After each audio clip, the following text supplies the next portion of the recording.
Howdy folks, hope you're all having a good one, and welcome back to World of Warships with Rear Admiral Jingles, where we have a double surprise for you today. First, this is a ship that I've never featured before.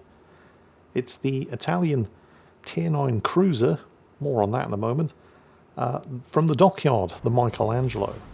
Now it is a dockyard ship and it's kind of new, so basically the only people you're ever going to see with one of these things are either going to be World of Warships community contributors, utter tryhards, or whales. Sailing the Michelangelo for us today, it is none other than Stats Bloke. As you can see, this ship is armed with semi-armour piercing or armour piercing shells, no high explosive, no big surprise there, it's Italian after all. It's also got torpedoes.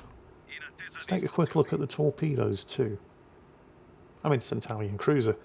Lots of Italian cruisers have torpedoes, but they're normally pretty bad. Not these ones though. They only have a 2-minute reload, they're pretty fast with a speed of 72 knots, most un-Italian, and they pack a hefty punch. The most unusual thing about this ship though, those turrets at the front and back, those are 152mm secondaries that fire semi-armour piercing. The ship's main battery guns, and it's got 8 of them in 2 quadruple turrets, 320mm guns on a cruiser, pretty big, that's those in the middle. Forward and aft of the funnel, which means that the only practical way to get, and remember this is a cruiser, not a battleship, despite what the World of Warships wiki page might have you believe, the only effective way to get the main gun batteries firing on this thing is to basically give broadside to your target in a cruiser. So this is going to be interesting. Speaking of the World of Warships wiki page entry on the Michelangelo, it has this to say about it. The Washington Naval Conference gave Italy the opportunity to build battleships from 1927. Several projects with a displacement of 18 to 35,000 tons were under development simultaneously. But this isn't a battleship, it's a cruiser, so what does any of that have to do with this ship? I mean, if they were going to put this ship in the battleship line, then fine, that's relevant, but they didn't, so it isn't. Speaking of cruisers, enemy cruiser spotted. Try not to be the first ship spotted if you're in a cruiser, it rarely ends well for you.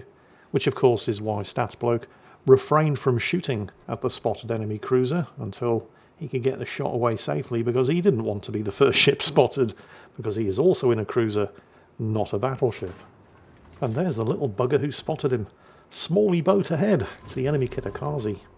Stats pops his hydro, focuses his secondaries, has a quick squirt with the semi-armour piercing shells, 320mm.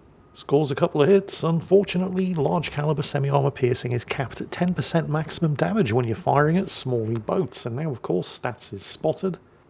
He's got his hydro running in case it's torpedoes.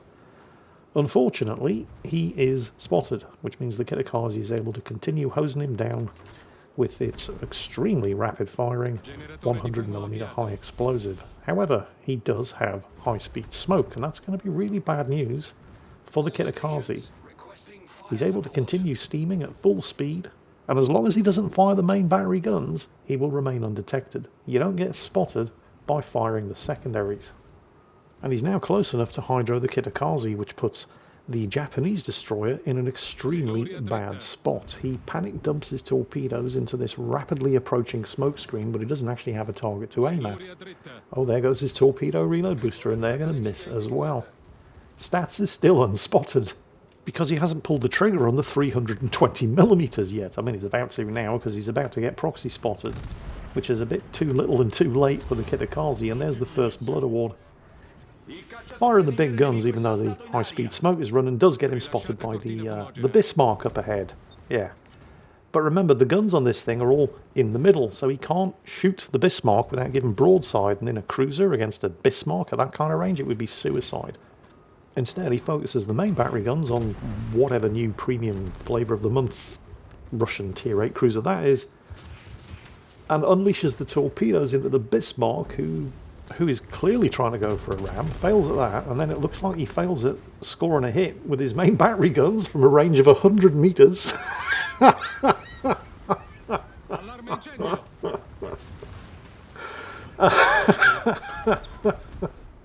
You know, I'm pretty sure that the Bismarck wouldn't have survived that ram. Oh, hang on a second. Shots out. Secondary's been working over the Majarski. Yep, there it is. There's his second kill. He didn't get the kill on the Bismarck, surprisingly. Feel like he should have. But he didn't. I'm fairly sure that, I mean, I don't know what the Bismarck thought he was doing going for a ram kill this early on. It would absolutely have killed him. But the Bismarck has 69,000 health as a tier 8 battleship. The Michelangelo, as a tier 9 cruiser, has 70,150. It's got more health than a battleship. I don't know what its armour's like, though. I suspect probably not great. I kind of like it. I mean, I've never played it, but from what I've seen of it, this is an interesting ship. The secondaries are really spicy, which is kind of unusual for Italian ships, because generally Italian secondaries are just hot garbage. Mostly because they're such low caliber. The majority of Italian secondaries are 90mm guns, which don't even have the high explosive penetration to damage tier 8 and higher destroyers. But like the Napoli, the Michelangelo secondaries fire semi-armor piercing, which does actually make them effective, because semi-armor piercing is basically high explosive that can't start a fire but has higher penetration, which makes the 90mm secondaries quite effective. And of course the ship also has a lot of 152mm secondaries, which also fire semi-armor piercing. They also have a reasonable range, just shy of 7 kilometers. I mean, the Michelangelo is never going to take the close quarters expert king title away from a ship like the Massachusetts or the Bismarck, but 7 kilometers isn't bad. And don't forget the torpedoes have a range of 8, which means this is a cruiser that you really want to think twice before you get up close and personal with it. It's also, surprisingly, given how absolutely massive this thing is, I mean, look at it, it's huge. You can get the stealth down to 11 kilometers, which isn't bad. And then, of course, it's got that Italian choo-choo, mother trucker, high-speed smoke, which means if it needs to get close to you, it can. Despite the extremely large health pool, doesn't have a lot of armour, which is probably why this thing's in the game as a cruiser rather than the battleship that it was supposed to be.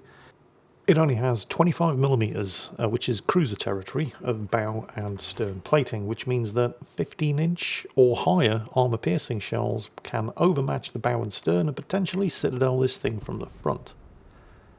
Stats isn't the only one in a new ship in this battle, by the way. His team, in fact the guy that just sank the Asturias over there, HMS Jupiter 1942, Tier 7 British destroyer, J-class.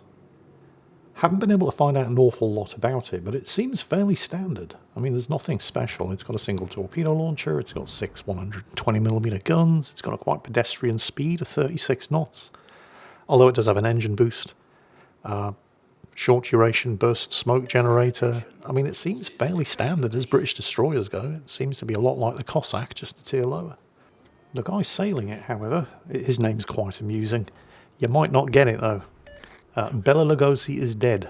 Bela Lugosi was the, I think, Hungarian actor who played Dracula in the really, really old Universal monster movies. He actually died during the filming of the legendarily bad, hailed as the worst movie ever made, Plan 9 from Outer Space. The thing is, the character that he was playing, I mean, the man himself was only about 5'10". And when he died during filming, the director, Ed Wood, hired, I'm not making this up, hired his dentist to replace him. The thing is, the dentist was about 1.5 feet taller and looked absolutely nothing like him. So for the remainder of the film, Bela Lugosi's character was played by this dentist who basically held a cloak over his face so that you wouldn't realise that it wasn't Bela Lugosi, and were supposed to think that the legendary Dracula horror actor had apparently grown 1.5 feet over the course of filming. This is all real, by the way. This actually happened. Anyway, moving on swiftly. Focus, Jingles. So the team do have a slight advantage, and this isn't domination, by the way. This is a standard battle, so just 2 bases, 2 cap circles. He's in the enemy cap circle. He has, however, been spotted by the Duke of York.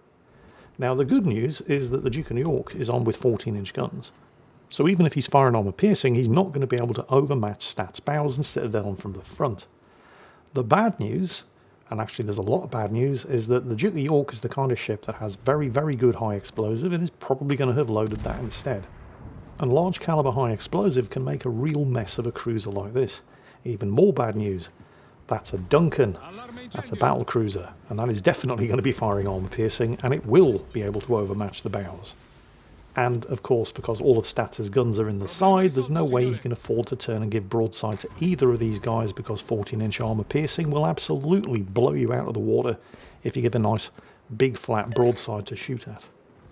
So there's a better than average chance that Stats is probably not going to survive the next couple of minutes. It's just a question of how many of them he can take with him. And the Duke of York is backing off. He appears to understand that Michelangelo has torpedoes. Stats is taking a beating though. Although he doesn't look like he's been citadeled yet, but he is taking a beating from the Duncan's armor piercing. Looks like he tried to take out the Duke of York turrets there. He's got the torpedoes away. He's focusing the secondaries on him. And it looks, he's got him. Close quarters expert award. Kill number 3. Oh, and he's got a choice of targets here. Yeah, there's no way he's going to survive this. The Rune, he's focusing the secondaries on him. Him, he can probably actually damage. He's still got the semi-armor piercing loaded though, which is unfortunate because, well, 320mm AP might have scored multiple citadels on the Rune. Torpedoes away. Note that they're actually aimed at the Rune, and the Duncan is turning into them.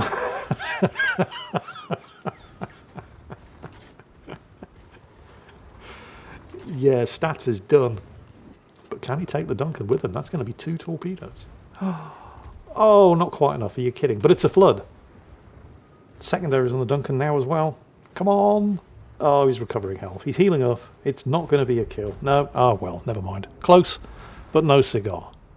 Not bad, though. 235,000 damage and 3 kills.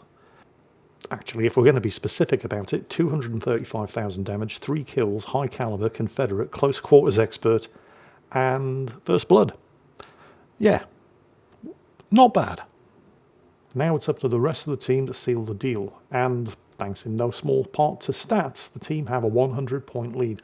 The biggest threat at the moment is going to be that enemy submarine up to the north by the team's cap circle. Oh, the submarine who just scored a devastating strike on and sank the Prinz Eugen. Bugger. They no longer have a 100-point lead. Okay, the Jupiter 42 is coming back to assist the New Orleans against that submarine, because the submarine at the moment is the only real credible threat to the team's cap circle. Meanwhile, down to the south, the other surviving ship, the Heisen, the Japanese battleship, he is in the enemy cap circle.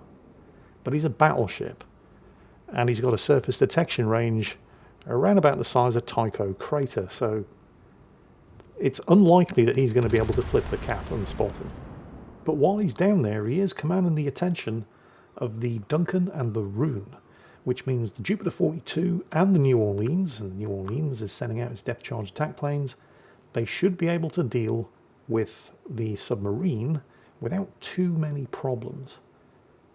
The U-190 did take a hit though. It took a fairly big hit. I think it was from the Prinz Eugen before he detonated the Prinz Eugen and went undetected. Oh, there goes the sonar ping. Hit the New Orleans, so we know, well, more or less exactly. There he is. He's been spotted. Oh dear, he's in very, very shallow water. That is not where you want to be in a submarine. Not with a British destroyer on top of you. There go the depth charges. The guns are working him over. He's been forced to surface. Come on, they've got this. Yep, they got him.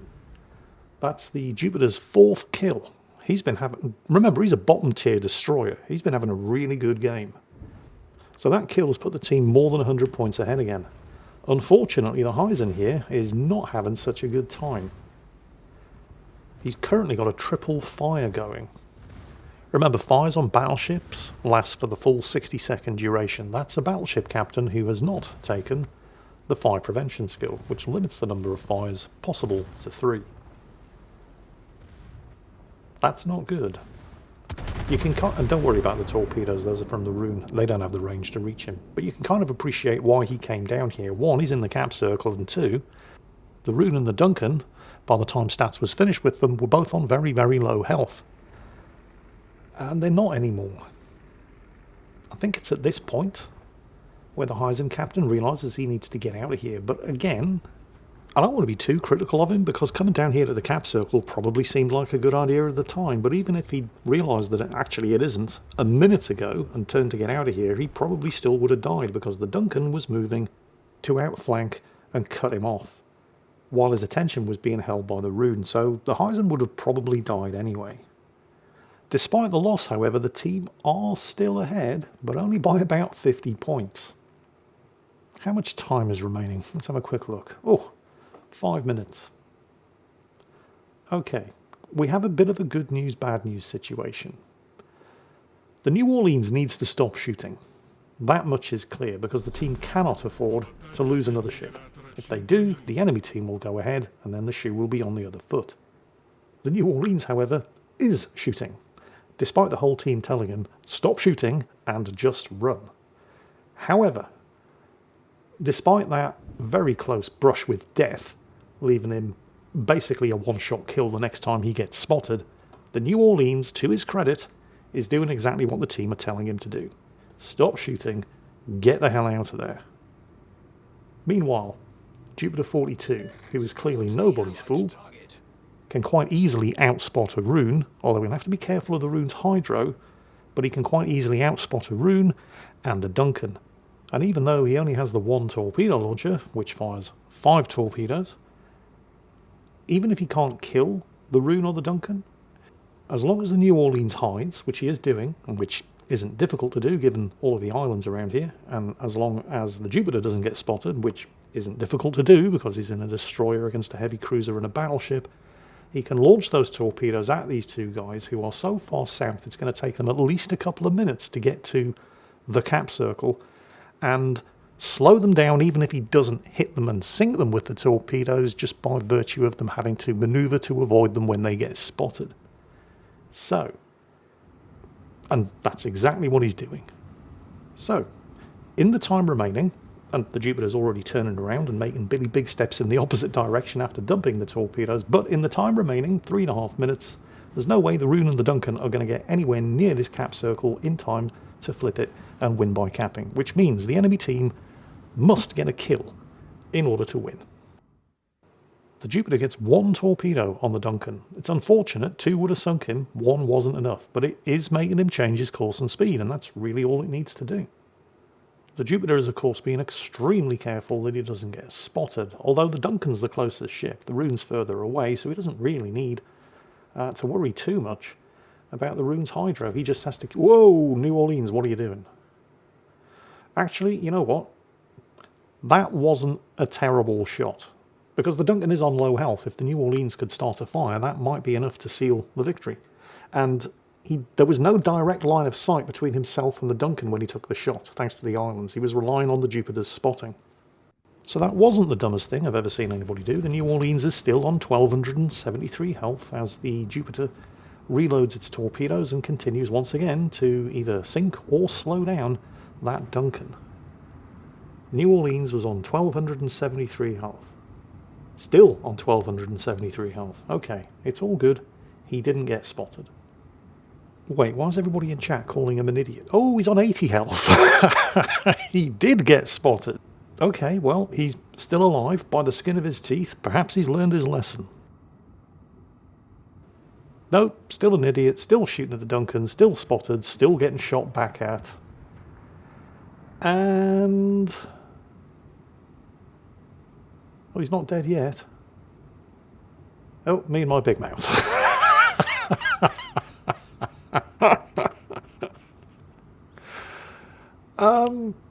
Yeah, about that. Enemy team are now 30 points ahead, because despite the entire team telling him exactly what to do for the best part of the last 3 minutes, he still thought it was a good idea to take a shot at a battlecruiser when he had 80 health left. And unfortunately for the Jupiter, it looks like the Rune has his hydro running, as he very unfortunately runs aground, is detected, figures, well, screw it, we've lost anyway. In for a penny, in for a pound. May as well farm some extra damage, and you never know, possibly get a kill. I mean, I think his torpedoes are about ready. He's going to have to survive this bombardment, of course, and honestly, the odds are completely stacked against him. I don't think we can really hold Jupiter responsible for what happens here. Yeah, there's... no. One more shot and he's dead. Oh, possibly, maybe. No. No, that's a defeat. All the New Orleans had to do was nothing. And he couldn't even do nothing properly.